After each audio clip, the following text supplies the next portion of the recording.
He shouldn't buy a house if his business isn't profitable. Why do you think 6ix9ine is not profitable? I think he's just go independent. 50,000 records or 55,000 records independent is a lot of money. You get me? Right now, if you ask me, he got a big advance. Remember, he got $13 million in 2 albums. $13 million in 2 albums. Let me tell you how that breaks down.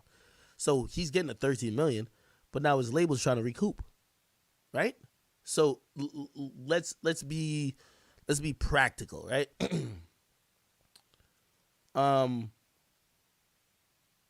Both albums that he's about to drop. So for those 2 albums, for that label to be profitable, right? Keep in mind, he signed a $13 million deal. There's also overhead for security, this and third. I'm going to offset the security money with the fact that I don't believe his label pays for shit in promotion. Let me give you another example. I know an artist in Atlantic. Their marketing budget, which is their promotion budget, is like $2 million. Their recording budget is $2 million. The recording budget for the album matches what the money is going to be allocated to promote him. My thing is that let's just say 6ix9ine is on that level.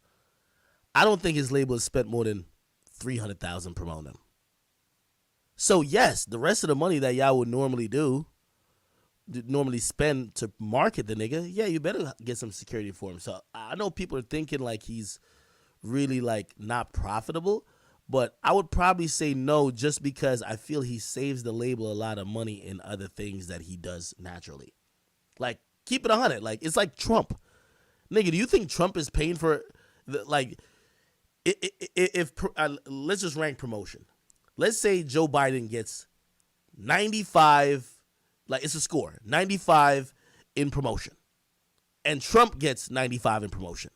Do you think they paid the same amount, or probably Trump paid maybe 1/10 of what Biden paid? You know why? Because that nigga is charismatic. He knows how to make and create headlines and fucking do marketing himself. That's just how it is. So I don't think his label pays shit for marketing for him. So you might as well throw that into security because you gotta keep him alive. What else? Let me see. Somebody said 6ix9ine didn't make the 13 million from the singles. Gooba did a lot. Like I think they'll recoup. But I think here's the thing with a label. Keep telling y'all, there's a high overhead always. Bro, a label is never meant for you to get out of debt.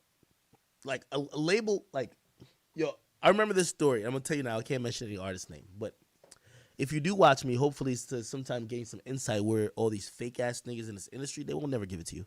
You know why? Because like you ever hear me talk about everything show and everybody just look like, why is he saying this? Like, yo, who let him in? Who told him the secrets? Why is he snitching? Like, it sounds like I'm snitching because everybody's like, this ain't supposed to be known. Like, this whole music industry is like, it's one big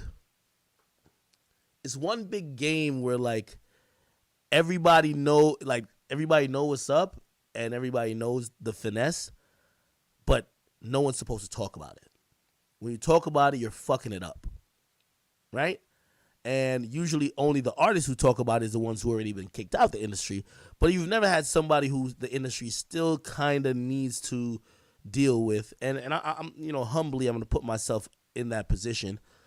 And I'm speaking about certain practices that I know is bullshit. I'm going to put an artist in LA, Hollywood Hills, beautiful. I spoke to their manager. By the way, if the person's watching or the manager's watching, they'd be like, oh, shit, we know it's whatever. Okay, you're talking about this. Don't worry, I won't say your name. They got a big artist. It's on a record label. Actually, I could tell you the record label, Atlantic Records. Hold on. I go to this nice mansion in the hills. I'm like, oh, my God, this is beautiful. I said, this is his crib? I said, yo, this nigga's doing good. They quickly told me because when I got there, the person wasn't there yet. So I met managers, people on the team, other crew members. They said to me,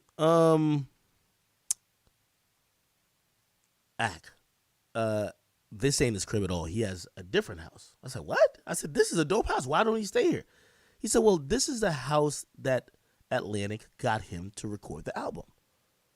I said, oh, okay. So they begin to further explain.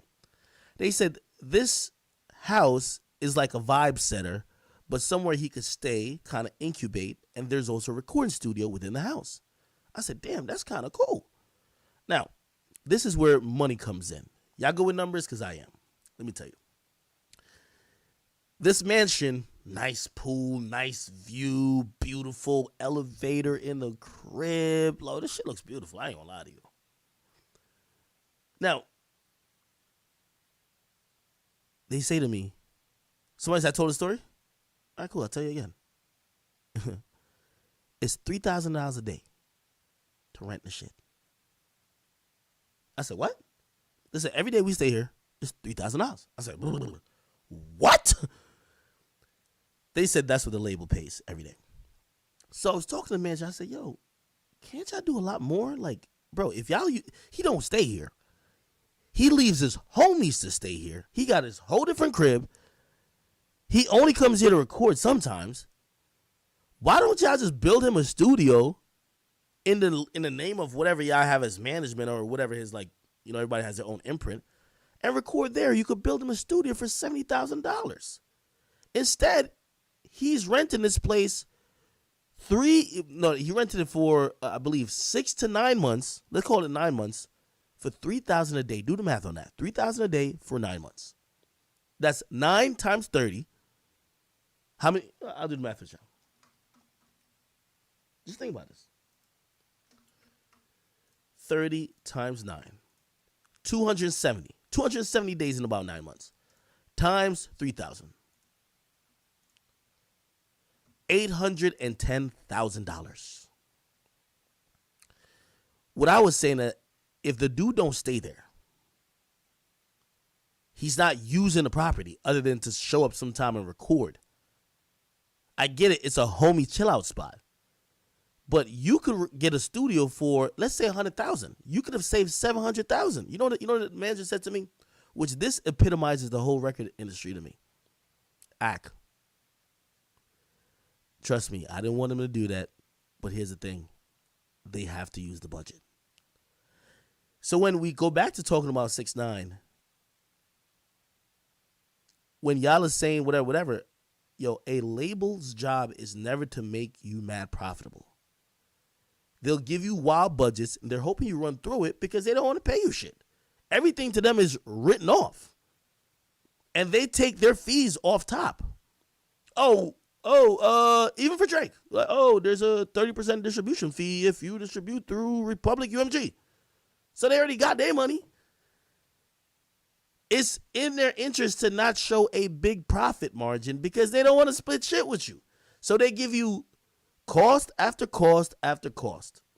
And you might say, okay, so what's up with this budget thing? Here's the thing with budgets too. It's like a catch-22. If you don't use the whole budget, you know what they tell you? We're going to cut the budget. So if they give you $2 million as a budget, you have to run through the $2 million. Like, you don't get no brownie points to be like, oh, I made the whole album for $100,000. You know what they're going to say to you? Oh, okay. So next time we just need to give you a budget of $100,000. That's just how the game of the industry is. It's like, it's the bank. It's literally the bank, man. Disgusting. Anyway. What are y'all talking about?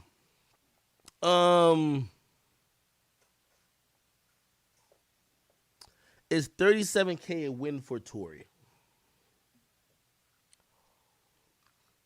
That's a really good question. I'm mixing my drink, if you're wondering what I'm doing.